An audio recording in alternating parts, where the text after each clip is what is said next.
Thengia ndũgamano cia mahinda kwa mahinda gatagati ka ruhonge rwa ungania wa magoti rwa KRA na rĩhia magoti rĩu ruhonge rũrũ nĩ rweranire gũtigĩrĩra Kenya matirathagathagio harĩ ungania wa magoti.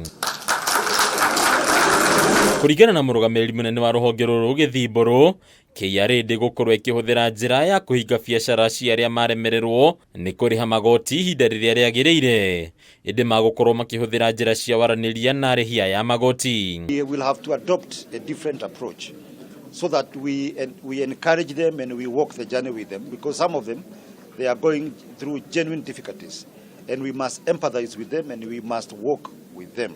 That is a conversation that there is no need of closing any business. KRA no yũrĩtie ya Kenya kwaga hahũ ya kuongerereka kwa igoti rĩrĩa rĩrĩhagio maguta ma ngari kumana na mendekithia marĩa mabatie kwambĩrĩria kũrutithio wĩra kĩambĩrĩria-inĩ kĩa mweri ũyũ.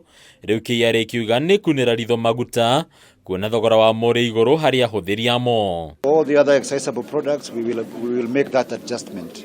The only category we are going to leave out are petroleum products because of the currently very high prices of fuel. So we want to support Kenyans in ensuring that that price of fuel doesn't go higher. Kuregana na KRA nginyagia ũmũthĩ no gĩcunjĩ gĩa 10% kĩa Kenya gĩkoretwo gĩgĩthiũrũrũkania na rũhonge rũrũ hakinya nĩ ũrĩhi wa magoti, ũndũ ũrĩa ũrerĩkana no ũkinye mũthia mathomo marĩa magĩrĩire mangĩkinyanĩrio. About 90% of our taxes come through voluntary compliance. Those are people who we don't need to go for. They know their obligations, they come forward and pay their taxes. Kwitukira ceceni ya TV ya KRA TV ĩrĩa hingũrirwo nĩ rũhonge rũrũ ũmũthĩ, Akenya nĩ matanyĩtwo gũthomithio ciĩgiĩ ũrĩhi wa magoti, rĩu namba ya rĩhia magoti ĩgĩtanywo gũkũra na gĩkĩro kĩnene. It's important in this process we educate the Kenyans, we inform them, we get them to all of them to embrace the responsibility of paying taxes. So that should not be really a matter of we are using force or anything, but it's an obligation. There is one category, maybe 2 or 3%, who probably would say won't pay, can't pay.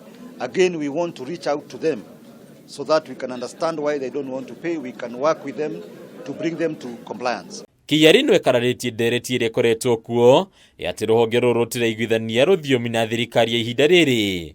Rĩu kiuga ũyũ no mũhuhu na rũhonge rũrũ nĩ rwĩharĩirie gũkinyanĩria mendekithia mothe marĩa mahĩtũkĩtio kĩwatho. We implement government policy in terms of taxes.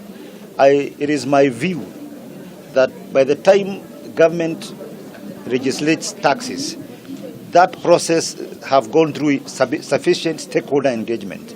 So all the concerns of stakeholders will be addressed through that process. Rũhonge rwa KRA rũtanyĩte kũngania ciringi bilioni 2 gũkinyĩria mũthia wa mwaka wa kĩgĩna wa 2022 nginyagia 2023.